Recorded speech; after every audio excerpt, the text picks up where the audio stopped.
ఆరాధించడానికి చేరి వచ్చిన ప్రతి ఒక్కరికి నా హృదయపూర్వకమైన వందనాలు తెలియజేస్తున్నాను. అలాగే మన పరమ తండ్రి మనకు అనుగ్రహించిన ఈ అవకాశం బట్టి పరమ తండ్రి కూడా కొన్ని నెలల నుండి మనము అపోస్తుడైన పౌలు రోమిలకు రాసిన పత్రికలో నుండి లేఖనాన్ని పరిశీలిస్తూ నియమాల్ని వెతుకుతూ మన విశ్వాసాన్ని బలపరచుకోవడం. వాస్తవానికి విశ్వాసం ఎలా ఏర్పడుతుందో ఈ అధ్యాయంలో 10వ వచనంలో తెలియపరిచాడు, 17వ వచనంలో తెలియపరిచాడు. విశ్వాసం ఎలా ఏర్పడుతుంది అంటే వినుట వలన విశ్వాసం. అంటే క్రైస్తవ జీవితానికి నాది వంటిది మూలం ఏది? విశ్వాసం. విశ్వాసం లేకుండా హెబ్రీ పత్రిక రచయిత ఏమంటాడంటే దేవునికి ఇష్టడైనట్టుగా అసాధ్యము అని 11వ అధ్యాయం 6వ వచనంలో చెప్పాడు. అంటే విశ్వాసానికి సంబంధించి నిర్వచనం ఏమిటి అంటే కనబడిన వాటిని గురించి కాదు, కనబడని వాటిని గురించి విశ్వసించడమే శ్రేష్టమైనది. కనబడిన వాటిని ఎవరైనా అంగీకరిస్తాం, ఒప్పుకుంటాం. కనబడని వాటిని కూడా అంగీకరించి ఒప్పుకోగలిగితే హెబ్రీ పత్రిక రచయిత ఇచ్చిన నిర్వచనంలో విశ్వాసము అంటాడు. 11వ అధ్యాయం 1వ వచనంలో విశ్వాసం అన్నది నిరీక్షింపబడు వాటి యొక్క నిజ స్వరూపమును అదృశ్యమైనవి ఉన్నవరుటకు రుచి ఉన్నది. ఆ విశ్వాసం ఎలా ఏర్పడుతుంది అంటే వినడం వల్లే. మరి వినటం లేదా? ఇశ్రాయేలీయులు యెహోవాను నమ్మలేదు లేక విశ్వసించలేదు. ఇశ్రాయేలీయులు యెహోవాను విశ్వసించలేదు. దేవుడు వారి కళ్ళ ఎదుటే తన పరిశుద్ధతను ప్రదర్శించాడు. తన సత్యాన్ని, తన నీతిని, తనకుండే శక్తిని ప్రదర్శించి ఇశ్రాయేలీయులు అంటే తనకి ఎంత ఇష్టమో అబ్రహామునకు చేసిన వాగ్దానాన్ని బట్టి ఎంత ఇష్టమో తెలియపరచడానికి అద్భుతాలు చేశాడు, మహత్కార్యాలు చేశాడు. కానీ వారు నమ్మలేదు. ఎందుకు నమ్మలేదు? దాన్ని ఆలోచించాలి. ఇశ్రాయేలీయులు సంఖ్యాకాండంలో ఈ రోమిలకు రాయబడిన పత్రికలో చెప్పబడిన మాట, యూదుల్లో నుండి వచ్చిన క్రైస్తవులు ఉన్నారు, అలాగే అన్యుల నుండి క్రైస్తులైన వారు ఉన్నారు క్రీస్తు సంఘంలోనే. కానీ పరస్పరము నిందేసుకుంటున్నారు, అపవాదం వేసుకుంటున్నారు, తీర్పు తీరుస్తున్నారు. అది వారి ఆత్మీయ జీవితానికి క్షేమము కాదు, అలాగే సంఘానికి కూడా అది క్షేమము కాదు. విమర్శించకూడదు, తీర్పు తీర్చకూడదు. విశ్వాసి ఆ పని చెయ్యడు. మరి విశ్వాసం లేదా? సంఖ్యాకాండము 14వ అధ్యాయము 11వ వచనంలో రాస్తున్నవారు లేఖనాన్ని చూస్తే మీరు రాసిందేమిటో అన్నది మీకు మనసులో ఉండే అవకాశం ఉంటుంది. బైబిల్ చూడకుండా మీరు రాసుకుంటూ పోతూ ఉంటే అదేమిటో అనేది యెహోవా ఏమంటున్నాడు? ఎన్నాళ్ళ వరకు ఈ ప్రజలు నన్ను అలక్ష్యము చేయుదురు? ఎన్నాళ్ళ వరకు నేను వారి మధ్యలో చేసిన సూచక క్రియలన్నిటినీ చూచి నన్ను నమ్మకయుందురు? కళ్ళ ఎదుట దేవుడు అద్భుతాలు చేశాడు. చూశారు వాళ్ళు, చూసి నమ్మలేదు, చూసి కూడా నమ్మల. యేసు ప్రభు తన శిష్యులతో ఆ మాట అన్నాడు. అదేంటి అంటే చూసి నమ్మిన వారి కంటే చూడకుండా నమ్మిన వారు ధన్యులు. విశ్వాసం నిరీక్షింపబడు వాటి యొక్క నిజ స్వరూపము అదృశ్యమైనవి ఉన్నవి అనుటకు విశ్వాసమే రుజు. దేవుడు అదృశ్యుడు, ఉన్నాడు అనేది విశ్వాసం. చూచి దేవుడు ఉన్నాడు అనేది పెద్ద బలమైన వచనం కాదు. చూడకుండా చూచి నువ్వు నమ్మావు తోమా, చూడకుండా నమ్మిన వారు నీకంటే ధన్యులు. ఇశ్రాయేలీయులు దేవుడు చేసిన అద్భుత కార్యాలని చూచినా సరే ఏం చేయలేదు అని స్వయంగా దేవుడే చెప్పాడు. ద్వితీయోపదేశ కాండము అంటే మొన్న యవనసులు వెళ్ళారు ఏలూరు యోర్దాను నది తీరంలో నిబో శిఖరాన్న మోషే చనిపోయాడు. చనిపోక ముందు ఇశ్రాయేలులకు రెండోసారి ఉపదేశించాడు ధర్మశాస్త్రం అంతటి. అందుకే దాన్ని ద్వితీయోపదేశ కాండము అంటారు. 1వ అధ్యాయం 33వ వచనంలో రాత్రి అగ్నిలోను పగలు మేఘములోను మీకు ముందర నడిచిన మీ దేవుడైన యెహోవాను మీ దేవుడైన యెహోవా యందు మీరు విశ్వాసం ఉంచలేదు. విశ్వాసం ఉంచడం అంటే ఏమిటి? దేవుడు దాదాపు ఒక 30 లక్షల మంది ప్రజలు ఉంటే వారందరికీ ఎండ దెబ్బ తగలకుండా మేఘ స్తంభాన్ని ఇచ్చాడు. మేఘం వారి మీద ఆవరించి ఏర్పాటు చేశాడు. అలాగే రాత్రిపూట వెలిగించడానికి దేవుడు అగ్ని స్తంభంగా పనిచేశాడు. వాటిని కళ్ళారా చూశారు. ఎండ తగలకుండా ప్రయాణం చేయడం, కరెంటు పోకుండా కాదు, అప్పుడు కరెంట్ లేదు కదా. రాత్రిపూట చీకటి లేకుండా 40 సంవత్సరాలు వాళ్ళు గడిపారు. దేవుని అద్భుతాన్ని కళ్ళారా చూచారు, కానీ విశ్వాసం ఉంచలేదు అంటారు. విశ్వాసం ఎలాగొస్తుంది? మరి వారు వినలేదా? విన్నారు. విశ్వాసము ఏర్పడకపోవడానికి కారణం ఏమిటి? ఇంతకు ముందు ఉండే నమ్మకాన్ని మనసులో నుండి తొలగించకుండా ఉండడం. పాత నమ్మకాలను విసర్జించలేదు. పాతవి నమ్ముతాము, కొత్తవి వస్తాయి. రెండింటినీ నమ్ముతాము అంటాము. అది సాధ్యం కాదు, అది వాస్తవం కాదు, ప్రాక్టికల్ కాదు. పాత వాటిని నమ్మడం మానేస్తేనే కొత్త వాటిని స్వీకరించే అవకాశం. ఒకటి ఇద్దరు యజమానులకు ఉండ నేరడు అని కొండ మీద ప్రసంగంలో ప్రభువే. మరి వాక్యం వింటున్నాం, వింటే విశ్వాసం ఏమవ్వాలి? ఎన్ని సంవత్సరాల నుండి వాక్యం వింటున్నాం? ఎన్ని నెలల నుండి వాక్యం వింటున్నాం? ఎన్ని రోజుల నుండి వాక్యం విన్నాం? విశ్వాసము ఏ స్థాయిలో ఉండాలి? అందుకే ఇశ్రాయేలీయుల గురించి మాట్లాడుతూ, ఇశ్రాయేలీయులు దేవుని మాటలు నమ్మలేదు. దేవుడు వారి వద్దకు, ఇశ్రాయేలీయుల వద్దకు ప్రవక్తల్ని పంపించినా సరే వారు దేవుణ్ణి నమ్మలేదు. యెషయా గ్రంథంలో 53వ అధ్యాయం 1వ వచనంలో, యెషయా గ్రంథము 53వ అధ్యాయం 1వ వచనంలో, మేము తెలియజేసిన, మేము అన్నప్పుడు యెషయా ప్రవక్త తాను కూడా తెలియజేసిన వారిలో ఒకడుగా భావిస్తూ మాట్లాడుతూ ఉన్నాడు. మేము తెలియజేసిన సమాచారము ఎవడు నమ్మెను అని ఇశ్రాయేలుతో మాట్లాడుతూ ఉన్నాడు. దేవుడు తెలియజేయమన్న ప్రతి మాటను తెలియజేశాము, ఒక్కడు నమ్మలేదు. నోహు ఎంతకాలం సువార్త ప్రకటించాడు? ఎంతమంది దేవుని నమ్మారు? 8 మంది నమ్మారా? ఒక్కడు నమ్మలేదు. 100 సంవత్సరాలు నోహు సువార్త ప్రకటించాడు, ఒక్కడు కూడా నమ్మలేదు. యెషయా ప్రవక్త ద్వారా దేవుడు తెలియపరిచిన మాట అది. మేము తెలియజేసిన సమాచారం ఎవడు నమ్మెను? మరి వింటం లేదా? వింటూ ఉన్నారు. దేవుడు ఎప్పుడు తన ప్రజల్ని హెచ్చరిస్తూ వాళ్ళ లోపాలని దిద్దుకోనేటట్లుగా వారిని ప్రోత్సహించి బలపరుస్తూ ఉన్నాడు. ఎజ్రా గ్రంథంలో 9వ అధ్యాయం 10వ వచనంలో ఏమంటాడంటే, ఎజ్రా 9వ అధ్యాయం 10వ వచనంలో, నిజముగా ప్రవక్తులైన నీ దాసుల ద్వారా నీవిచ్చిన ఆజ్ఞలను మేము అనుసరింపకపోతిమి గదా. అంటే ఒక వ్యక్తి దేన్ని నమ్ముతాడో దాన్ని అనుసరిస్తాడు. దేవుని మాటలు వింటూ ఉన్నాం, నమ్మకం లేదు. ఇశ్రాయేలీయులు దేవుని మాటలు విన్నారు, కానీ దేవుని నమ్మలేదు. ఒకరు నమ్ముతున్నారు అనడానికి రుజువేమిటి అంటాడు యాకోబు? క్రియలు. ఒకరికి అర్థమైంది అంటే తిరిగి అప్పచెప్పడము. ఒకరు నమ్ముతున్నారు అంటే అర్థం ఏంటి? వాళ్ళు చేసే క్రియలు, మాటలు, తీరు, ప్రవర్తన శైలి, వాళ్ళ ప్రవర్తనను చూచి వాళ్ళు నమ్మారో లేదో గ్రహించు. దేవుడు వారిని ఎల్లప్పుడూ హెచ్చరిస్తూనే, అలాగే వారు దిద్దుకునేటట్లుగా ప్రోత్సహిస్తూనే వారి దగ్గరకు ప్రజల్ని, ముఖ్యంగా ప్రవక్తల్ని పంపితే వారు నమ్మలేదు. నెహెమియా గ్రంథంలో 9వ అధ్యాయం 26వ వచనంలో, నెహెమియా గ్రంథం 9వ అధ్యాయం 26, ఆయనను వారు అవిధేయులై నీ మీద తిరుగుబాటు చేసి నీ ధర్మశాస్త్రమును లక్ష్య పెట్టక త్రోసివేసి నీ తొట్టు తిరగవల్లని తమకు ప్రకటన చేసిన నీ ప్రవక్తల్ని ఏం చేశారు? వారు వినలేదు. వినకపోతే ఏం చేస్తారు? ఎప్పుడు వీళ్ళు మా లోపాల గురించే మాట్లాడుతున్నారు కానీ, కాబట్టి వీళ్ళు చంపేస్తే గొడవ లేకుండా పోతుంది అనుకున్నారు. దేవుని మాటలు వినడానికి ఇష్టపడని వ్యక్తులకు దేవుని మాటలు అంటే కోపం వచ్చేసే పరిస్థితి ఏర్పడుతుంది.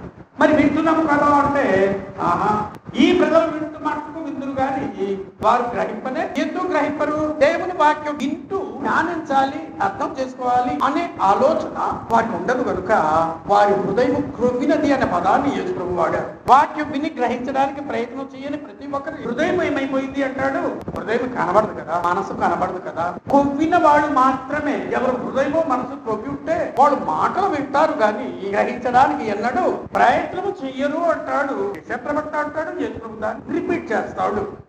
ఎప్పుడు వీళ్ళు ప్రసంగంలో తప్పు పట్టుకుందామా అన్న వారి గతి ఎలా ఉంటుందో తెలియదు, కానీ గ్రహించడానికి ప్రయత్నం చెయ్యని వాళ్ళు మాత్రం వారి హృదయము మనసు క్రొవ్వినది.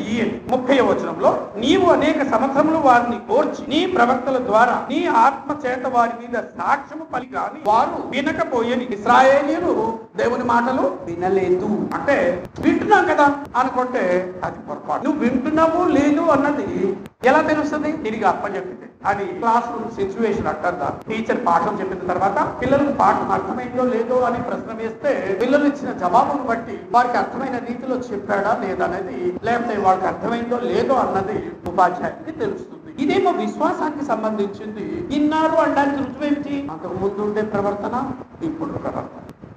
ఈ రెండింటికి మధ్యన ఏముండాలి? ఎప్పుడు ఒకలాగే ఉంటే వింటే మార్పు వస్తుంది. వినుట వలన విశ్వాసము కలుగుతుంది. విశ్వాసము క్రియలు లేకుండా ఉంటదా? ఉండదు. విశ్వాసం అనేది క్రియలు లేకుండా అస్సలు ఉండదు. యాకోబు అంటాడు, నువ్వు నమ్ముతున్నావు, నేను నమ్ముతున్నాను, నా క్రియల ద్వారా నువ్వు క్రియల్ని నమ్మటం లేదు. విశ్వసిస్తే పనులు చేస్తారంటే నువ్వు నమ్మటం లేదు. ఓకే, నేను విశ్వసిస్తున్నాను, నేను ఏం విశ్వసిస్తానో నా క్రియల ద్వారా చూపిస్తాను. మరి క్రియలు లేకుండా నీ విశ్వాసాన్ని నువ్వు నిరూపించగలవా అని అడుగుతాడు. అది ఎలా సాధ్యమవుతుంది? క్రియలు లేని విశ్వాసము మృతము అంటాడు యాకోబు. అంటే చనిపోయిన వాళ్ళు నిష్ప్రయోజకులు, దేనికి వాళ్ళు ఇంకా పనికి రారు. నేను ఇన్ని వాక్యాలు వింటున్నాను, నిజంగా దేవుని క్రియలు చేస్తున్నాను, చేయకపోతే నేను వేస్ట్ ఫెలో దేవుని దృష్టిలో వేస్ట్. ఒకవేళ వింటూ ఉంటే నాకు విశ్వాసం కలిగించింది. వాక్యము దేవుని మాటలు కలిగించింది అనడానికి రుజువేమిటి? మన మాటలు, మన ప్రవర్తన. ఏళ్ల తరబడి ఒకలాగే ఉంటే లోకం రోమపత్రిక 10వ అధ్యాయంలో ఆ మాట అంటాడు. ఏమని? వినుట వలన విశ్వాసము కలుగును అని. దానియేలు చేసిన ప్రార్థనలో కూడా, దానియేలు ఒక ప్రవక్త, ఇర్మియా ఒక ప్రవక్త. వాడు చెప్పిన మాటలు కానీ, వాడు చేసిన ప్రార్థనలు కానీ, వారు ఎంతటి నిజాయితీ పరులు అంటే తమ లోపాన్ని గురించి అంగీకరించడానికి ఎన్నడూ వెనకాడ సిగ్గుపడలేదు. స్టేటస్ అనేది వాళ్ళకు లేదు. ఈగో ప్రాబ్లం అనేది, అహం అనేది వాళ్ళలో కనబడలేదు. ఈగో ఉండడానికి మేమేమైనా, దేవునికే ఈగో లేదు. దేవునికే ఈగో లేదు. నాకు ఈగో ఉంటే నేను ఎవరికంటే ఎక్కువ ఎప్పుడైనా అలా అనుకోలేను. ఒకవేళ అనుకుంటే చూడండి, దేవునికి ఈగో లేదు, అహం లేదు. అహంకారి అయితే దేవుడు తగ్గించుకోవడము, వినయము, మృదుత్వం గురించి మాట్లాడలేడు. దేవుడు తన స్వభావానికి విరుద్ధంగా దేనిని చేయలేడు. దేవునికి అహంకారం ఉంటుంది కదా.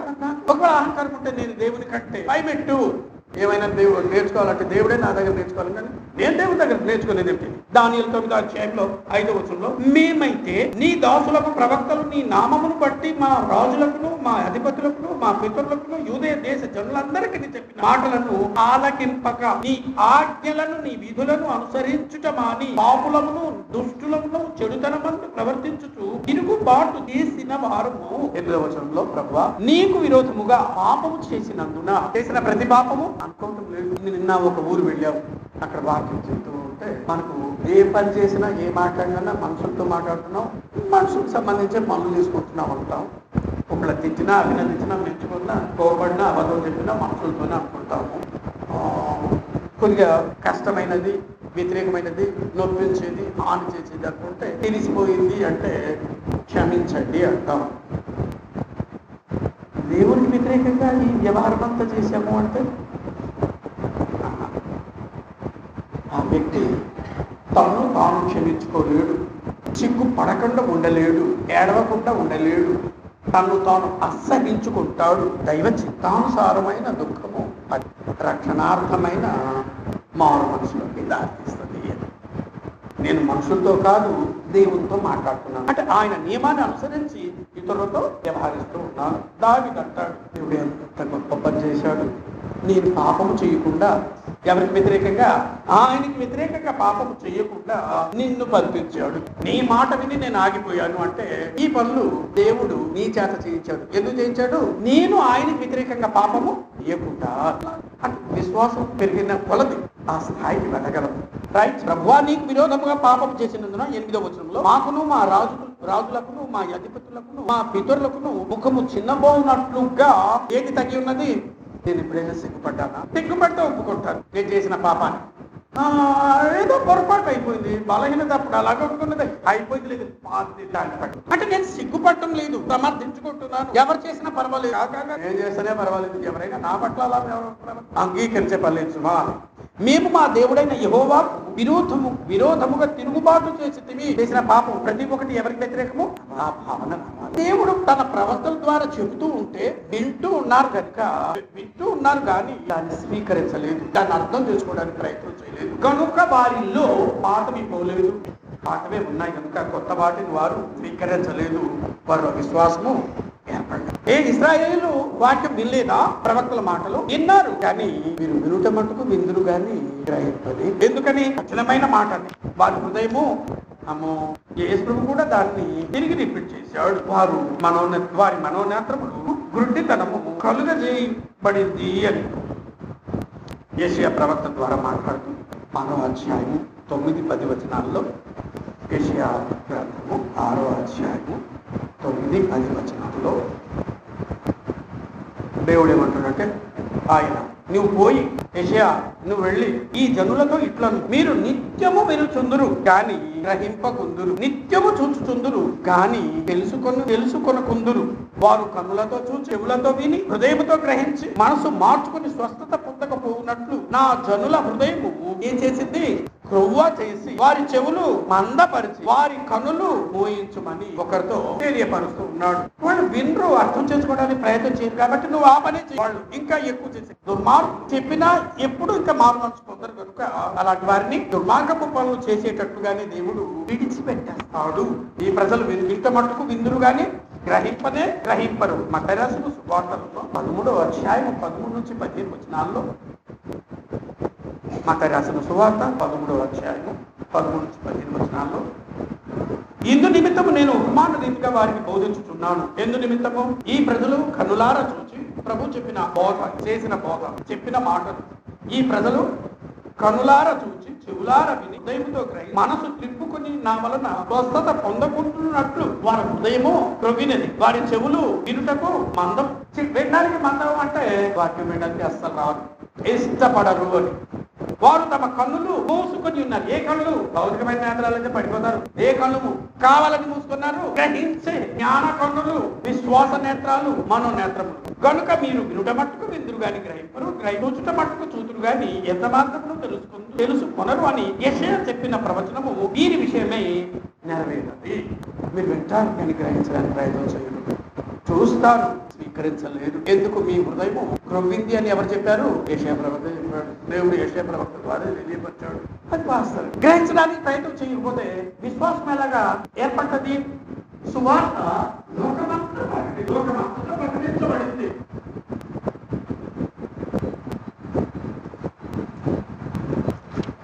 మరి ఇశ్రాయేలుకు సువార్త ప్రకటించబడలేదా? సువార్త ప్రకటించబడింది. మరి ఏంటి సమస్య? వారి హృదయము క్రొవ్వింది. పాతమేమి పోవటం లేదు, కొత్తవి రావడానికి వారు ఇష్టపడ. పాత పద్ధతులే మంచివి అనిపిస్తుందా? దేశంలో రాకముందే పద్ధతులే మంచిగా. అలాగైతే దేవుని ఉన్నతమైన గుణాలు నేర్చుకునే పద్ధతుల గురించి వారు ఇంకా ఆలోచించలేదు, గ్రహించలేదు.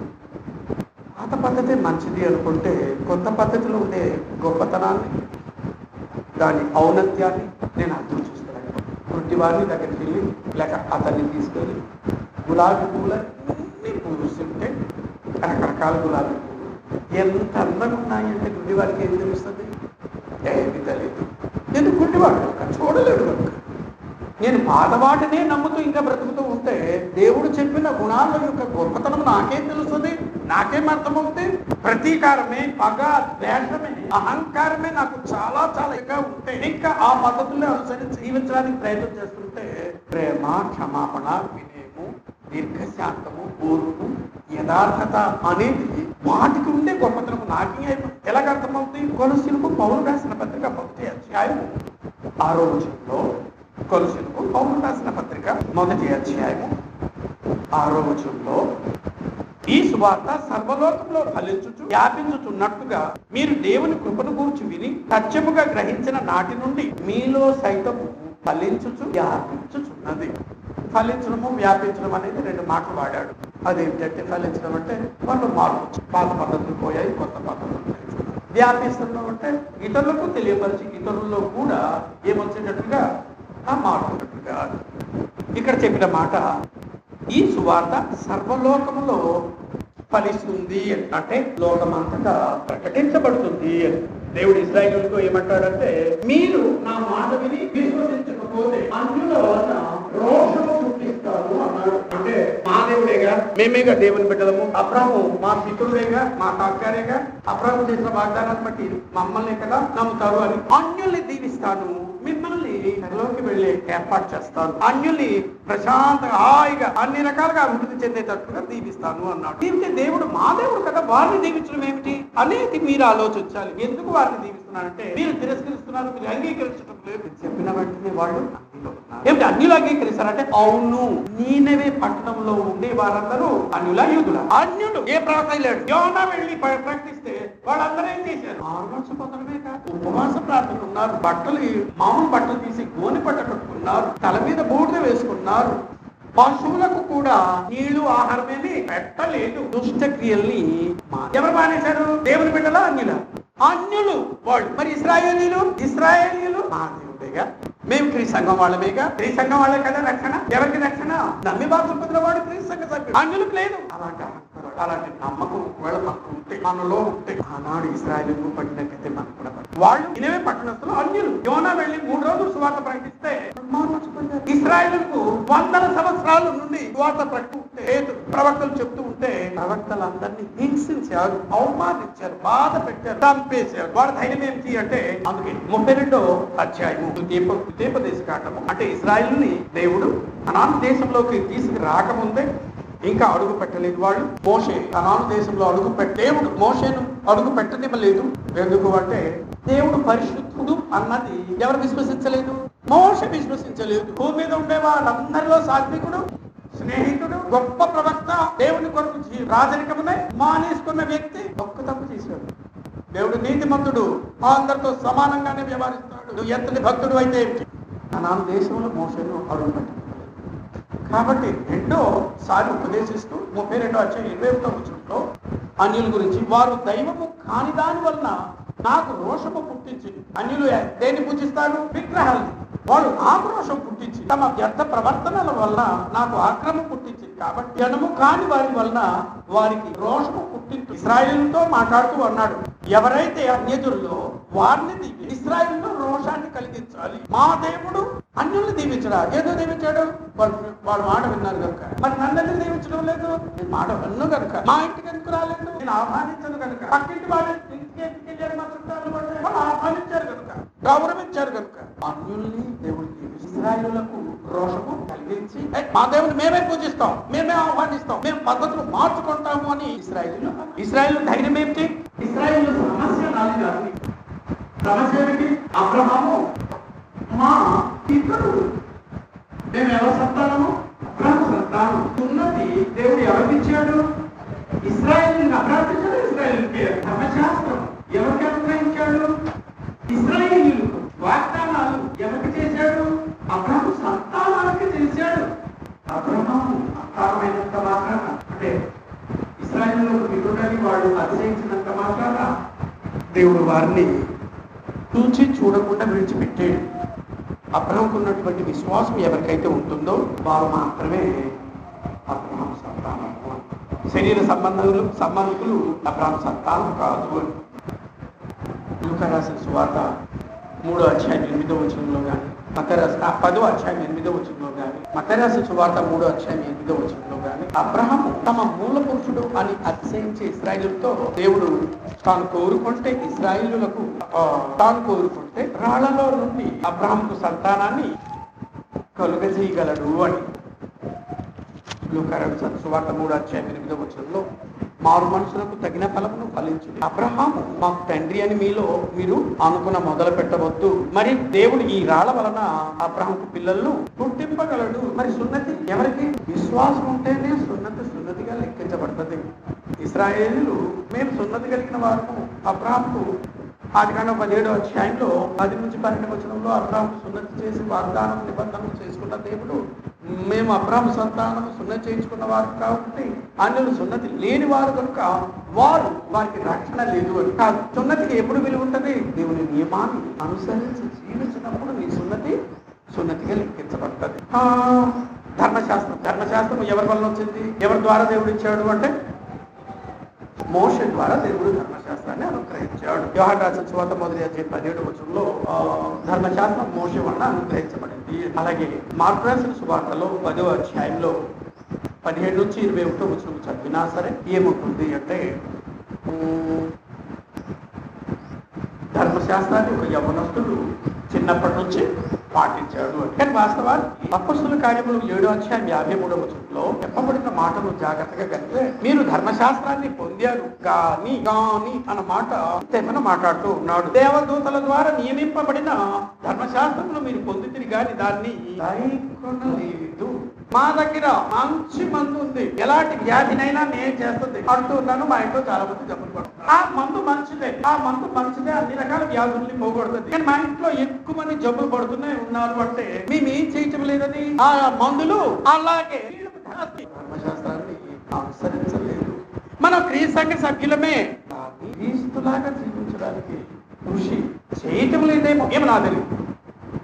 మేము క్రీస్తు సంఘ సభ్యులమే, మంచి మంది ఉంది, ఇశ్రాయేలుకు ధర్మశాస్త్రము అనుగ్రహించబడింది కానీ వారు దానిని ఎన్నడూ గైకొనలేదు అని స్టెఫను అపొస్తలుల కార్యములు 7వ అధ్యాయం 53వ వచనంలో చెప్పాడు. వాగ్దానాలు అబ్రహాముకు వాగ్దానం చేశాడు, ఆదికాండం 12వ అధ్యాయం 3వ వచనంలో. అలాగే 28వ అధ్యాయం 13వ వచనంలో చెప్పాడు. మత్తయి రాసిన సువార్త 9వ అధ్యాయం 11 నుంచి 13 వచనాల్లో ఇశ్రాయేలు సమస్య ఏమిటి అంటే, తమకు ఏమేమి ఉన్నాయి, తాము ఏమిటి, అబ్రహాము మా పితరుడు కంటే మేము అబ్రహాము సత్తారు, మాకు మాత్రమే సున్నతి ఉంది, మేము మాత్రమే ధర్మశాస్త్రం కలిగిన వారు, దేవుడు మాకు మాత్రమే వాగ్దానాలు చేశాడు. ఇది ఇశ్రాయేలీయుల సమస్య. వాస్తవానికి ఇవన్నీ దీవెనలే. వాళ్ళు ఏం చేశారు, దేవుడు ఎందుకు ఈ దీవెనలు ఇచ్చాడో గ్రహించడానికి ప్రయత్నం చేయలేదు. వాళ్ళు ధర్మశాస్త్రాన్ని పొందారు కానీ ఎన్నడూ దాన్ని పాటించలేదు. సున్నతి అంటే దేవుడితో ఒప్పందం కలిగిన వాడు, దేవుడితో భక్తం కలిగిన వాడు, దేవుడితో ఒప్పందం కలిగినట్టుగా వారు ప్రవర్తించడం లేదు. అబ్రహాము సంతానం అంటే అబ్రహాము విశ్వాసం వాళ్ళు ఎక్కడ కలిగి ఉండడానికి ప్రయత్నం చేయలేదు. వాగ్దానాలు ఇలాంటి వారికి మేము ఇశ్రాయేలీయులను, యాకోబు సంతానము, దేవుడు మాకే ఈ దీవెనైన ఇస్తాడు అని రక్షణకూడదు. 11వ వచనంలో ఆ మాట అంటాడు, దేవుడు కరుణా సంపన్నుడు, ఐశ్వర్యవంతుడు. ఏ విషయంలో? కరుణ చూపే విషయంలో దేవుడు ఐశ్వర్యవంతుడు. ఎంతటి ఐశ్వర్యవంతుడో చాలా జాగ్రత్తగా పరిశీలించాలి. ఇశ్రాయేలీయులు సువార్త వినుటకు ఇష్టపడలేదు. ఇశ్రాయేలీయులు సువార్త వినుటకు వినమంటే పాటిస్తాం. రాజకీయ సభకు వెళ్తారు, కాంపులు వెళ్తారు, కూర్చుంటారు, పూజ చేస్తారు, హైకర్లకు వెళ్తారు, దూరకర్లకు వెళ్తారు. ఇది నేర్చుకుంటాము, ఏ మేలు పొందుతాము అన్న ఉద్దేశంతో మాత్రం వెళ్ళాలి. మన దేవుడి వాక్యం విన్నప్పుడు, దేవుడి వాక్యం విన్నప్పుడు ఈవేళ ఏమి నేర్చుకున్నాము అన్న ఆలోచన లేని వాళ్ళైతే వారికి నాకు ఎలా ఉండదేమో. ఇశ్రాయేలీయులు సువార్త వినుటకు ఇష్టపడలేదు. వాక్యం అంటే ఏమవుతుంది, నా లోపాలని నాకు తెలుసా,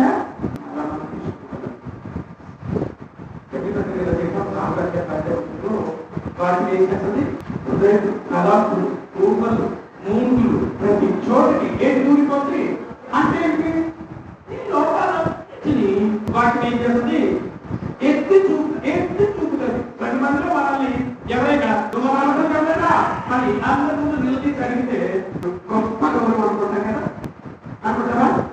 మరి అవమానం అనుకుంటాం, ఫీల్ అవుతాం, బాధపడతాం, ద్వేషం పెంచుకుంటాం. అందరూ అవమానపడతాడు అని ద్వేషం పెంచుకుంటామా? ఒక ప్రతీకారం అనేది రగులుతుంది కదా. దేవుడు వాక్యము మన లోపాలను మన లోపాలను కట్టిపుచ్చుకునే వాళ్ళు మనకు కావాలి. కట్టిపుచ్చుకునే లోకము కావాలి. కట్టిపుచ్చే పిల్లలు తప్పుడు తల్లి కట్టిపుచ్చుతుందా, ఎక్కువగా తండ్రి కట్టిపుచ్చుతారా? తల్లి చెప్పండి, దేవతలు లేదా ఒక పిల్లలు తప్పుడు తల్లి ఎక్కువగా కట్టిపుచ్చడానికి ఇష్టం ప్రయత్నం చేస్తుందా, తండ్రి ఎక్కువగా కట్టిపుచ్చడానికి ప్రయత్నం చేస్తాడా? ఇద్దరు చేస్తారు కానీ ఎక్కువ ఎవరు. నేను ఈ రోజు వాడు తప్పుడు కప్పిపుచ్చడానికి ప్రయత్నం చేస్తే మా వాడు చేయలేదు, మా వాడాలని వాడు కాదు, మా వాడు ఏం చేశాడు, నేను కప్పిపుచ్చడానికి ప్రయత్నం చేస్తే వాడు దొంగతనం చేసినప్పుడు నేను కప్పిపుచ్చడానికి ప్రయత్నం చేస్తే నా కొడుకు మంచివాడికి వాడు దొంగ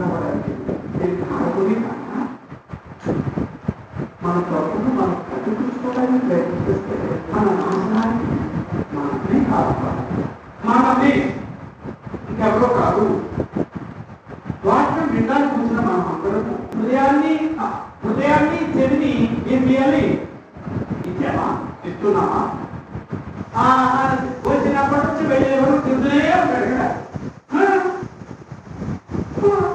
కాబట్టి ఎందుకు వినాలి? అలాగే మాకు తెలియదు అన్ని వాక్యాలు, ఈ వాక్యాలు మాకు తెలియవా? కొత్తలేదు ఇస్తాడా అంటే ఏం చెప్తున్నాను నేను? ఈ వాక్యాలన్నీ దేవుడు ఎవరికి వాడుకుని రాయించాడు? ఎవరిని? ఆయన్ని ఎదిరించిన మాట. నేను చెప్తే మాట్లాడు. అపోస్తుల కార్యంలో 7వ అధ్యాయం 51వ అపోస్తుల కార్యములు 7వ అధ్యాయం 51. ముష్కరులారా, హృదయములను చెవులను దేవుని వాక్యమునకు లోపరచ నొల్లని వారులారా, మీ పితరుల వారే మీరును ఎల్లప్పుడూ ఎవరిని ఎదిరించేవారు? వాక్యం విని అర్థం చేసుకోవడానికి ప్రయత్నం చేయని ప్రతివాడు ఎవరిని ఎదిరిస్తున్నాడు? నువ్వే చేయగలవు. అదే వాక్యం పేరు నా ఇష్టం. ఎంత ప్రయత్నించాడు దేవుడు? నేను వీళ్ళను అనుకుంటే దేవుడికి ఇచ్చి దేవులను దేవుడు మాత్రము ఏమి చేయడు. ఎందుకంటే అంత స్వేచ్ఛ ఇచ్చేసాడు. అంత స్వేచ్ఛ. నువ్వు కొండ మీదకి ఎక్కి అక్కడి నుంచి దూకి చచ్చిపోతున్నావు, అది నీ ఇష్టం. అంత స్వేచ్ఛ మంచిగుందా? మరి భారతదేశంలో ఎక్కువ స్వేచ్ఛ. దేవుడు స్వేచ్ఛ. వాటి విన్నప్పుడు ఏం చేయాలి? ఏం చేయాలి? చెవులు శ్రద్ధగా వినాలి. ఎంతమంది శ్రద్ధగా వింటారు? అలాగే తీసుకొచ్చి దేన్ని శరీరాలు కుర్చీలో కూర్చోబెట్టి అలాగే మనసు హృదయము ఇక్కడికో వెళ్ళిపోతారు. కొంతమంది వెళ్ళిపోతారు. వాళ్ళ శరీరం ఉంది కానీ దేవుని వాక్యాన్ని వారి హృదయం వారు అప్పగిస్తారు, చెవులు వారు అప్పగిస్తారు. అంటే శ్రద్ధగా జాగ్రత్తగా వినాలి. దేంతో వింటావు? ముక్కుతో, కళ్ళతో, నోటితో వింటే మరి తిండి ఎలా సాధ్యమవుతుంది అన్నట్టు. దేంతో వింటాం? చెవులు ఎక్కించాడు దేవుడు. ఏది వినడానికి? దేవుడు వాక్యం వినకపోతే నీ చెవు దండగా వేసి చెవు ఉంటే నువ్వు మూగుగా ఏమిటి వాడదు. నోరుండి కూడా మూగవాడదు అంటే దేవుడి గురించి నోరుండి కూడా కళ్ళుండి కూడా వృత్తి వాళ్ళు ఎవరు అంటే వాళ్ళ పెట్టిన వల్ల వచ్చే ఆనందాన్ని దేవుడు బిడ్డగా జీవితంలో పాటించడంలో ఉంటే నేను అనుభవించలేని వారు ఈ చెవులను హృదయమును దేవుడి వాక్యములకు లోబరత నొల్లని వారుతారా? మీ పితరుల వల్లే మీ ఇశ్రాయేలీయులు ఎప్పుడు దేవుని పరిశుద్ధాత్మను ఎదిరిస్తూనే వచ్చారు. ఎలా అయితే పరిశుద్ధాత్మను ఎలా ఎదిరించగలరు? పురుషుడు పరిశుద్ధాత్మను ఎలా ఎదిరించగలరు? చెవులు హృదయము అప్పగించుకుంటారు. శ్రద్ధగా వినకపోతే ఎవరిని ఎదిరిస్తున్నాం? అర్థం చేసుకోవడానికి ప్రయత్నం చేయకపోతే ఎవరిని వ్యతిరేకిస్తున్నాం? పెద్దలుగా నువ్వు తిన్న మాట్లాడి నచ్చలేదు, అంతకంటే వేరే మాట్లాడి నా దగ్గర ఉన్నాయి, నీకేంటి చేయబద్ధాత్మ నేను ఎప్పుడు ఆలోచిస్తాను. వచ్చినప్పటి నుంచి వాక్యం ఎంత శ్రద్ధగా వింటారు. అసలు వాక్యం ఏంటంటే రావాలంటే వచ్చిన వాడు శ్రద్ధగా వినడు, అర్థం చేసుకోవడానికి ప్రయత్నం చేయడు. ఆ రెండు పనులు జరిగితే ఎవరు ఎదిరించినట్టు అంటే ఎదిరించడం అంటే నువ్వేం చేస్తావు అంటారు కదా. అలాగే ఎదిరించడం అలాగేనా? నువ్వేం చేస్తావు అయ్యాక మీకు మీరు చేస్తారు కదా. ఎప్పుడు వెళ్ళదా? సారీ ఎప్పుడు నువ్వు చూడలేదు అలాంటి ఎవరి మీదకి ఎప్పుడైనా వెళ్ళి చూడలేదా? ఎప్పుడైనా నాకు తెలుసు, ఇద్దరు తెలుసు. ఏదో నుండి వస్తూ ఉండగా గొడవ చేస్తుంటే అందరికీ అక్కడికి వెళ్ళిపోయి ఎక్కడైపోయిపోయి ఎవరి మీద ఇస్తున్నారో చూడండి. వాళ్ళకి ఏమి ఇస్తాం? డ్రైవర్లు గొడవలు ప్రతిసారి అక్కడికి ఎవరెవరు కొట్టుతున్నారో తిరుగుతున్నారో చేస్తున్నారో చూడండి. ఒకరి మీద ఒకరు వస్తే దాన్ని ఎదిరించడము కొట్టుకోవడము అన్నగట మీరు ఎప్పుడు చూడలేదు. చూడండి, వెరీ గుడ్. నీకెందుకే దేవుడు బిడ్డగా వస్తూ ఎవరో కొట్టుకుంటుంటే నీకెందుకు?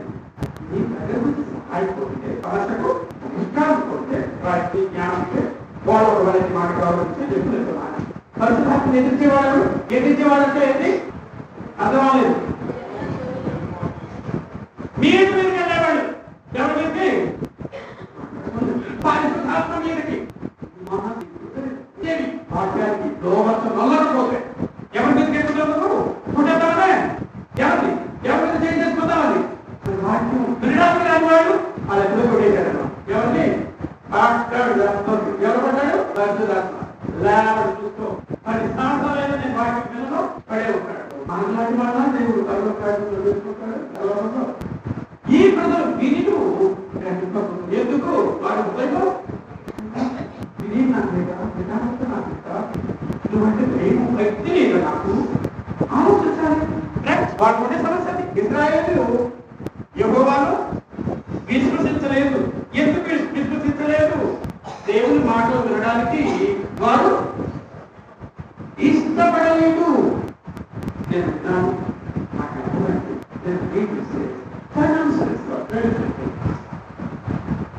దేవుడి వాక్యం జాగ్రత్తగా శ్రద్ధగా విన్నాను, అర్థం చేసుకోవడానికి ప్రయత్నం చేశాను. అర్థమైతే ఏం చేస్తాను? దేవుడి వాక్యాన్ని అలాగే అంటూ ఉంటారు. ఏ మాత్రం ఉండదు. నేను ఎవరు నేర్పిస్తున్నాను? ఎప్పుడు ఆరాధన కానీ క్లాసు కానీ నాకు రాని వాళ్ళ గురించి నేను మాట్లాడటం లేదు. మా దగ్గర మాట్లాడదు. నాకు రాని వాళ్ళ గురించి నేను మాట్లాడటం లేదు. వచ్చిన వాళ్ళ గురించి మాట్లాడుతున్నాను. ఆరాధన రాని వాళ్ళ గురించి మాట్లాడటం లేదు. వచ్చిన వాళ్ళ గురించి మాట్లాడుతున్నాను. నాకు ఎదిరించకుండా ఎలా ఎదిరించకుండా ఉండగలరు? హృదయము చెవులు దేవుడు వాక్యాన్ని ఏం చెప్తున్నాడు? దేవుడు చెప్తాను అంగీకరిస్తున్నా. నాకు అర్థమైతే అర్థం చేసుకోవడానికి ప్రయత్నం చేస్తున్నా. అర్థమైతే అంగీకరిస్తున్నా. అంగీకరిస్తే నా మాటల్లో మార్పు చోటు చేసుకుంటాను. వినుట వలన ఏ కలుగుతుంది? విశ్వాసం కలిగితే క్రియల రూపంలో ఉంటుంది. క్రియల రూపంలో ఉంటుంది. అది రోగులకు రాసిన పత్రికలో 5వ అధ్యాయంలో 6 వచనాలు ఒకే అధ్యాయంలో పాత నిబంధన గ్రంథంలో ఉండే వాటిని ఎత్తి రాస్తున్నాడు, ఉదాహరిస్తూ ఉన్నాడు పౌలు. ఆయన యందు విశ్వాసం ఉంచువాడు ఎవడను సిగ్గుపడని లేఖనము చెప్పుతున్నది. దేవుని యందు విశ్వాసం ఉంచిన వాడికి సిగ్గుపడవలసిన అవసరము ఉండదు. ఎందుకు? రక్షణ వాడది. 10వ వచనంలో ఆ మాటే అన్నాడు. నీతి కలిగినట్లు మనుషుడు హృదయంలో విశ్వసించును, రక్షణ కలిగినట్లు నోటితో ఒప్పుకొనును. యూదుడని గ్రీసు దేశస్థుడని భేదం లేదు. ఒక్క ప్రభువే అందరికీ ప్రభువై ఉన్నాడు. ప్రభువై ఉండి తనకు ప్రార్థన చేయు వారందరి ఎళ్ళ కృప చూపుటకు ఐశ్వర్యవంతుడు అయి ఉన్నాడు దేవుడు. ఏ విషయంలో ఐశ్వర్యవంతుడు? దేవుడు కృప చూపు విషయంలో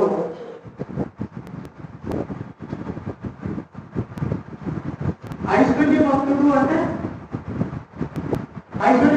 అంటే ధనవంతుడు. ఏ విషయంలో? కృప చూపే విషయంలో. కృప అంటే ఏమిటి? యోగ్యత లేని వారికి అనుగ్రహించి అడగకపోయినా ఇచ్చేది. వాస్తవానికి మనలో ఏ ఒక్కరము ఈ రోజు బ్రతికి జీవించడానికి యోగ్యులము కాం. కానీ అడగకపోయినా దేవుడు అందరికి ఊపిరి అనుగ్రహించాడా? అనుగ్రహించాడు. నేను అడగలేదు దేవుడు. ఆయన ఈ రోజంతా నన్ను ప్రాణాలు అడగల. నాకు ఊపిరి ఇచ్చాడు దేవుడు. దేవుడు ఇచ్చిన ప్రతి ఒక్కటి కృపే. ఉచితంగానే ఇస్తాడు. అయోగ్యులకు మాత్రమే ఇస్తున్నాడు. అందరము అయోగ్యులమే. యేసుక్రీస్తును నోటితో ఏమైనా ఒప్పుకోవాలి? ప్రభు అని ఒప్పుకోగా అంటే నాకు రాజు ఎవరు? ప్రభు అంటే రాజు. నాకు రాజు ఎవరు? ఎప్పుడైనా చెప్పాను నేను. యేసుక్రీస్తు నా రాజని నా ప్రభు చెప్పినట్లే నేను చేస్తాను. నా రాజు ఏ ఆజ్ఞిస్తే దాన్ని తూచా తప్పకుండా నేను ఏం చేస్తాను? ఎప్పుడైనా ఎవరైనా చెప్పానా యేసుక్రీస్తు నాకు ప్రభు అని? ఎప్పుడైనా ప్రార్థన చేసినప్పుడు ప్రభు అని పదాన్ని వాడినా, ప్రభు అని పదాన్ని వాడితే దాన్ని అర్థమేంటి? నువ్వు చెప్పిన ప్రతి ఆజ్ఞకు నేను సంపూర్ణమైన లేక ప్రవీణ్ ఎప్పుడైనా అనుకున్నావా? ఎప్పుడైనా అనుకున్నావా? కొంతమంది తండ్రికి కూడా ప్రభు అంటారు. ప్రభు వారి ఉద్దేశం ఏంటో నాకు తెలియదు. ప్రభు అని ప్రార్థన చేస్తారు. నువ్వు తండ్రి ప్రార్థన చేస్తున్నావు, కుమారుడు ప్రార్థన చేస్తున్నావా? కుమారుడు ప్రభు అంటే ప్రభు. కుమారుడు అధికారంలో రాజుగా పరిపాలన చేసే కుమారుడు తండ్రి అసలు చెప్పాడు. కాబట్టి ప్రభు అనేది యేసుక్రీస్తు తండ్రి అనేవాడు ఎక్కువ. సరే, ప్రభు అనే పదాన్ని తండ్రి ఉద్దేశించిన వల్ల కుమారుడు ఉద్దేశించిన ఈ ఆజ్ఞలన్నీ పాటించడానికి నేను సిద్ధంగానే ఉన్నానా? అదేమి లేకుండా ప్రభు అంటే అది దేవుని ఆహాస్యం చేసినట్టు, ఏమైనా చేసినట్టు ఉంటుంది. యేసుప్రభువు ఏళ్ళకు గురయ్యాడా? కళతో చేయబడ్డా? ఎట్లా హాని చేశారు? ఏమా మరి నేను ప్రభు అని ఆయన ఎదురు మాట్లాడుతున్నాను. తెలియని మాటలు గోల్డని పలుకుతుంటాము. తెలిసి మాట్లాడాలి. దేవుడితో మాట్లాడుతున్నాం. ప్రాణాలతో వచ్చాడు. నా లోపం నేను తెలుసుకుని తిట్టుకునేటట్టుగా ఆకాశాన్ని కలుగు చేస్తూ ఉన్నాను. రైట్. హృదయంతో ఏం చేస్తాం? విశ్వసిస్తాం. 10వ వచనంలో రోజులు విశ్వసించినట్టు హృదయంలో విశ్వసిస్తే హృదయంలో విశ్వసిస్తే నీతిమంతులుగా తీర్చబడతాడు, నోటితో ఒప్పుకుంటే ఏమవుతాడు? రక్షణ పొందుతాడు అని. విశ్వాసం వల్ల నీతిమంతులుగా తీర్చబడతాడు. మీరు వల్ల ఎవరు నీతిమంతులుగా లేపించబడే అవకాశం లేదు. నీతిమంతుడు అసలు ఎవరు తెలుగుమంటున్నారో దేవుడు ఒక్కడే నీతిమంతుడు, అన్నింటినీ నీతిగా తెలుస్తాడు. ఓకే, నీతిమంతులుగా తీర్చబడినట్టు హృదయంలో విశ్వసించడం, రక్షణ పొందినట్టు నోటితో ఒప్పుకోదు. నేను ఎప్పుడైనా యేసుక్రీస్తు గారి దేవుడు గారి ప్రభు అన్నానా, అంటున్నానా, అంటానా? మూడు స్వీకరించానా? ప్రతి ఆజ్ఞ లేదు, పూజా తప్పకుండా పాటించాలని తీర్మానించుకునే ప్రభు అంటున్నా. కొద్ది మాటలు ఎవరు పలుకుతారు? విస్తారమైన వ్యర్థమైన మాటలు విస్తారంగా పలికేవాళ్ళు అన్యజనులు, దేవుడు తెలియని వాళ్ళు ప్రార్థన చేసే విషయంలో ప్రభు మొట్టమొదటి చేసే పుస్తకంలో అన్యజనులు విస్తరించి మాట్లాడతాడు, వ్యర్థమైన మాటలు పలుకుతారు. హిందువులు తగ్గకపోతాను వాళ్ళు విస్తరించి మాట్లాడను, ప్రార్థన చేసినాను, గంటతో ప్రార్థన చేసినాను, దేవుడు వారు కూడా ఆలోచిస్తున్నారు. ఎందుకు వ్యర్థమైన మాటలు? మరి నేను ప్రభు అంటే ఏంటో తెలియకుండా ప్రభు అంటూ ఉంటే అంగీకరించకూడదు. నువ్వు చెప్పినట్టే నేను చేయలేదు, ఒప్పుకుంటున్నాను, అని తీర్మానించుకొని మొదలు పెడితే ప్రభు అని అన్న మాటకు అర్థం ఉంటుంది. ఓకే, ఇక్కడ వరుసగా చెప్తూ ఉన్నాడు. అదేంటి? తనకు ప్రార్థన చేయి వారందరి ఏళ్ల కృప చూపుటకు ఐశ్వర్యం ఎట్లనగా ప్రభు నామమును బట్టి ప్రార్థన చేయవాడెవడో వాడు రక్షింపబడును. ప్రతి ప్రార్థన ఎవరి నామం? ప్రభు నామమును బట్టి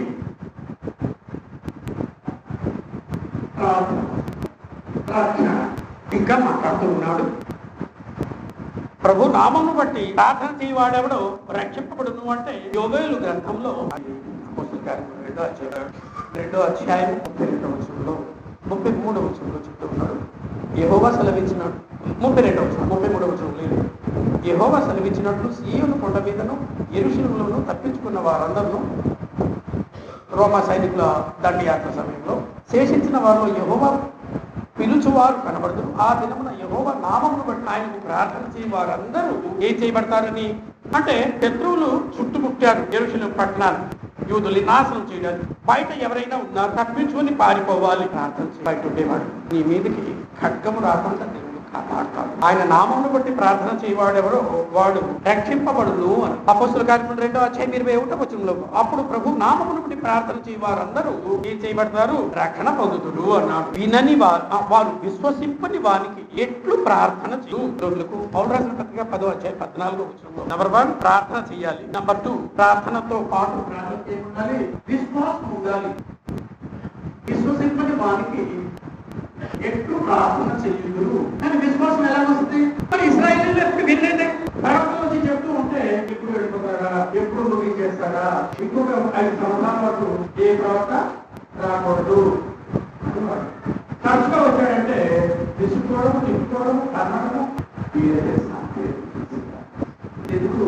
ఎప్పుడు వచ్చినా ఇలాగే ఉంటే మీరు నీకు కఠినమైన దండన దేవుడు తీసుకురాబోతున్నాడు అని ప్రయత్నిస్తాడు. ఏంటి మీరు ఆలోచించకపోతే నీకు కఠినమైన చర్య తీసుకుంటాడు. అసలు మిమ్మల్ని ఎలా రక్షించాడు? ఈ స్థితిలో ఉంటే మీతో తీసుకొచ్చాడు. పాలు ప్రవేశం చేసుకో, మీరు కట్టలింట్లో ఉన్నారు, 1000 తోట పళ్ళు పంపిస్తున్నారు, తప్పని బాబులు మీకున్నాయి, ద్రాక్ష పళ్ళు, మధురపు పళ్ళు, ఇవి అవి విపరీతమైన పంట, పాలు తేనె ప్రవహించి తీసుకున్నాడు. కంచెను తొలగించేస్తాను అన్నాడు. అంటే తాను రక్షకుడుగా ఉండకపోతే ఎవరైనా మిమ్మల్ని తేలిగ్గా ఓడించేస్తారు. నేను ఉంటేనే మీకు విజయం సుమా అని. విశ్వాసం ఎలా ఏర్పడుతుంది? మరి మేము వాక్యము గంట వెండవు కష్టం కదండి. కష్టమేనా? అదే రాజకీయం గురించి మాట్లాడితే ఇవాళ క్రికెట్ మ్యాచ్ జరుగుతుందా? జరుగుతుంది. క్రికెట్ మ్యాచ్ గురించి అయితే అంటే ఆసక్తి కలిగిన వారు, రాజకీయం అంటే ఆసక్తి కలిగిన వారు ఎన్ని గంటలైనా మాట్లాడతారు. సీరియల్ గురించి ఆసక్తి కలిగిన వారు ఎంతసేపు మాట్లాడతారు. చీరల గురించి బాగా ఇష్టమైన వాళ్ళు కొత్త చోటుకు వెళ్ళి ఒక 1000 రకాల చీరలు చూసి వచ్చారనుకోండి, ఎంతసేపు చెప్తారు? 5 నిమిషాలు అయిపోతా. మీకెవరికి ఆసక్తి లేదు. ఇష్టమైన అంశం అయితే ఎంతసేపు అయినా మాట్లాడతాము. వాక్యం వినడానికి వాక్యం ఎంతసేపు కాన్సన్ట్రేట్ చేయగలను. కొంతమంది ఏమంటారంటే 40 నిమిషాల కంటే ఎవరు ఏ సబ్జెక్ట్ మీద కాన్సన్ట్రేట్ చేయలేరు అని. తెలియని వాడు జోరుగా వాన కురుస్తుంటే కడిచిపోతూ గంటలు తరబడి తరబడి వాక్యం వినేవాళ్ళు ఉన్నారు. వర్షంలో తడుస్తూ గంటల తరబడి నిలబడి కని కలిగి వణికిపోతూ కూడా వాక్యం విన్న వాళ్ళు మీ ఆసక్తి మీద ఆధారపడి ఒక గంట కేవలం వాక్యం వినడానికి కేటాయించమంటే ఎంత కష్టము. మరి విశ్వాసం ఎలా ఏర్పడుతుంది? 10వ అధ్యాయం 17వ వచనంలో వినుట వలన విశ్వసించడం అంటే ఏమిటి? ఈ మాట దేవుడు చెప్పాడు, ఇది నా క్షేమం కొరకు, అది నాకు మేలు చేకూరుస్తుంది, నేను అనుసరిస్తాను అని అనుసరించడము అది విశ్వాసం. గ్రహించాలి, ఆ తర్వాత అంగీకరించాలి. నేను వాక్యం విన్ను అలా కూర్చుంటాను, విగ్రహంలా కూర్చుంటాను. చెప్పాను కదా, శరీరాన్ని తీసుకొచ్చి కుర్చీలో పడేసి ఎక్కడికో మనసు హృదయం వెళ్ళిపోతా వెళ్ళిపోతుంది. ప్రార్థన చేసినప్పుడు బోల్డ్ అన్ని మీరు ఆలోచనలు వచ్చేస్తాయా? వచ్చేస్తాయి. దేవుడు మనం ప్రతి ఒక్కరిని కాపాడు, ప్రతి ఒక్కరిని వీరుగా చూస్తూ ఉన్నాడు. అందరినీ ఒకటి కాదు, ఎవరెవరు ఎలాగో వారిని అలాగే చూస్తూ ఉన్నాడు. నా హృదయాన్ని చెవిని దేవుని వాక్యం వినడానికి అప్పగించుకున్నానా? ఎట్లు ప్రార్థన చేయుదురు? విశ్వసింపని వారిని ఎట్లు ప్రార్థన చేయుదురు? ఇంకేమంటాడు? విశ్వసింపని వారికి ఎట్లు ప్రార్థన చేయుదురు? వినని వారిని ఎట్లు విశ్వసిస్తాడు? విశ్వాసం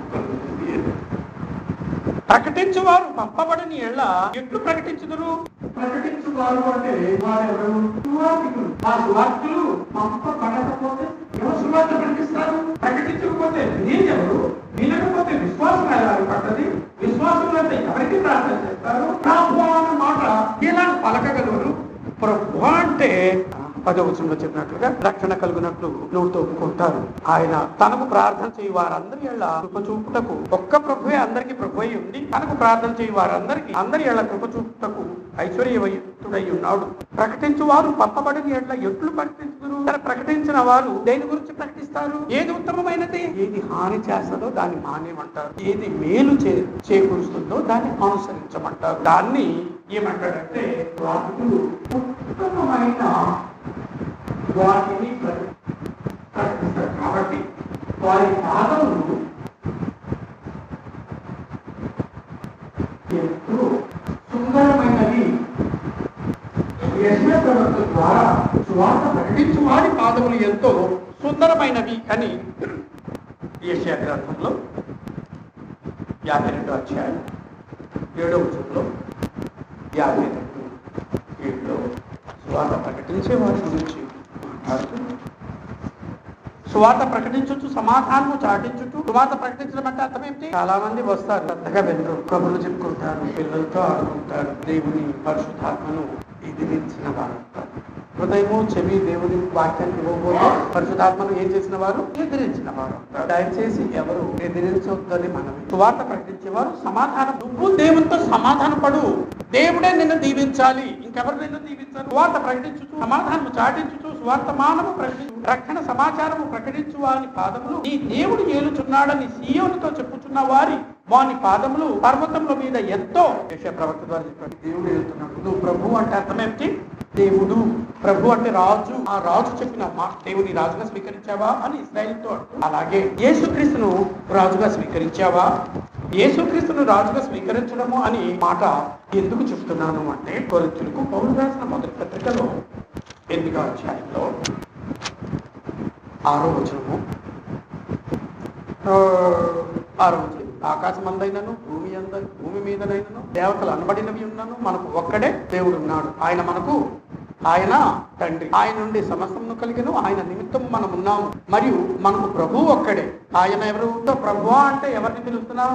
ప్రభు అంటావా? అనాలి. ప్రభువా అని దేవుని సంబోధించి మాట్లాడాలి. నువ్వు రాజువు, రాజాదిరాజు, చక్రవర్తివు. నువ్వు ఇచ్చిన ప్రతి ఆజ్ఞకు శిరస్స నేను నిర్మూలు వచ్చుతాను, నీ ఆజ్ఞలన్నిటినీ శిరస్స వహిస్తాను. దాన్ని డెవలప్ చేసుకోవడానికి కృషి చేస్తూ ఉండాలి. నేను అన్నిటినీ పాటించడం లేదు, నిజమే. ఇవాళ ఒకటి, రేపు ఒకటి, ఎల్లుండ ఒక్కొక్కటి నేను నీ మాటలు, నీ ఆజ్ఞలు పాటించి నిన్నే నా రాజుగా స్వీకారం అన్న నిర్ణయానికి వచ్చి అలా పలికితే ప్రభువుని పిలిచిన వాడెవడో వాడు రక్షించబడతాడు అంటాడు. రోగులకు రాసిన పత్రిక 10వ అధ్యాయంలో అంటే 9వ వచనం నుండి, యేసు ప్రభువుని నిన్ను నోటితో ఒప్పుకొని దేవుడు మృతులలో నుండి ఆయన లేపనని నీ హృదయమందు విశ్వసించిన ఎడల నువ్వు రక్షింపబడదు. ఎలాగా నీతి కలుగునట్లు మనుషుడు హృదయంలో విశ్వసించును, రక్షణ కలుగునట్లు నోటితో. అంటే ప్రకటించేవారు, సువార్త ప్రకటించేవారు దేవుడితో సమాధానం పడమని ప్రకటిస్తారు. వినేవారు చెవులు, ఇంకా హృదయం దేనికి ఇవ్వాలి? వాక్యాన్ని ఇస్తే ఏం కలుగుతుంది? వినుట వలన మాత్రమే విశ్వాసం కలుగుతుంది. అప్పుడు ప్రార్థన చేయవచ్చు. ఏమని అంటే ఆ వ్యక్తికి ఏమొస్తుంది? రక్షణ ఇచ్చే విషయంలో దేవుడు ఐశ్వర్యవంతుడు. ఆ మాటే ఈ విషయాలన్నీ కూడి చెప్తున్నాడు. ఇప్పుడు మనం ప్రశ్నించుకోవాల్సింది ఏమిటి అంటే, నేను వాక్యాన్ని ఎలా అర్థం చేసుకోవడానికి భయభక్తులతో వింటున్నానా, లేకపోతే పరిశుద్ధాత్మను ఎదిరించేటట్లుగా ఉన్నానా? వినకపోతే దాని అర్థం ఏమిటి? వినకపోతే దాని అర్థము ఆలోచించకపోతే, గ్రహించడానికి ప్రయత్నం చేయకపోతే దాని అర్థం ఏంటి? అనుకుంటే వాళ్ళు వాక్యము శ్రద్ధగా వినకపోతే ఎవరిని ఎదిరించిన వారము? పరిశుద్ధాత్మను ఎదిరించిన వారు. అలాగే నా విశ్వాసము ఏ స్థాయిలో ఉండేది? మొట్టమొదట నెల కిందట కావచ్చు, 6 నెలలు, సంవత్సరం కిందట కావచ్చు, 5 సంవత్సరాలు, 10 సంవత్సరాలు, ఇక్కడ 25 సంవత్సరాల నుండి 30 సంవత్సరాల నుండి క్రైస్తులైన వారు కూడా ఉన్నారు. నా విశ్వాసం రోజు రోజుకు పెరిగిపోతే నన్ను నేను మోసం చేయాలా? పరిశుద్ధాత్మను ఎదిరించిన వాడిని అవుతున్నానా? ప్రశ్నించుకుందాం. ఈ సూత్రాన్ని అనుసరించడానికి అందరము ప్రయత్నం చేద్దాం. లేదు, ఇంతవరకు లేదు. ఇక్కడ నుండి మొదలు పెడతాను. ఏం చేస్తాను? వాటిని గౌరవిద్దాం. నేను లేమంటే లేచేటట్టుగా, కూర్చోమంటే కూర్చోడేటట్టుగా కాదు. దేవుడే అంటున్నారు, ఉత్తమమైన వాటిని వాళ్ళు ప్రకటిస్తారు. వారి పాదములు ఎవరికి? ఎవరైతే వింటారో వాళ్ళ దృష్టిలో ఉండాలి. ఎవరైతే స్వార్థ వింటారో వాళ్ళ దృష్టిలో స్వార్థులకి ఆ గౌరవాన్ని ఇస్తూ ఉన్నాడు. వాళ్ళు స్వార్థ ప్రకటిస్తుంటే నేనేం చేయాలి? నా హృదయాన్ని చెవిని వాక్యాన్ని చెప్పాలి. శ్రద్ధగా విని గ్రహిస్తే అంగీకరిస్తే వింత వల్ల ఏం కలుగుతుంది? విశ్వాసము ఏర్పడితేనే నేను ఏం చేయగలను? ప్రార్థన చేస్తే నా ప్రభు నామమున ప్రార్థన చేస్తాను. యేసు నామమున నా ప్రార్థన తండ్రి దగ్గరికి వెళ్తే తండ్రి నాకు రక్షణ కలిగిస్తాడు. ఆయన రక్షణలో కొనసాగుతారు. ఎలా వింటున్నాను వాక్యం? నా రక్షణ రోజు రోజుకు బలపడేటట్టుగా, పాపం నుండి వేరైన స్థితి, ఇంకా పాపానికి చేరువవుతున్నట్టుగా ఉందా రోజు రోజు? లేకపోతే పాపానికి దూరం పెరిగిపోయి దేవునికి చేరువవుతూ ఉన్నానా అన్న ప్రశ్న అందరూ వేసుకోవాలని మనం చేస్తున్నాం. అందరికీ వందనాలు తెలియజేస్తున్నాం.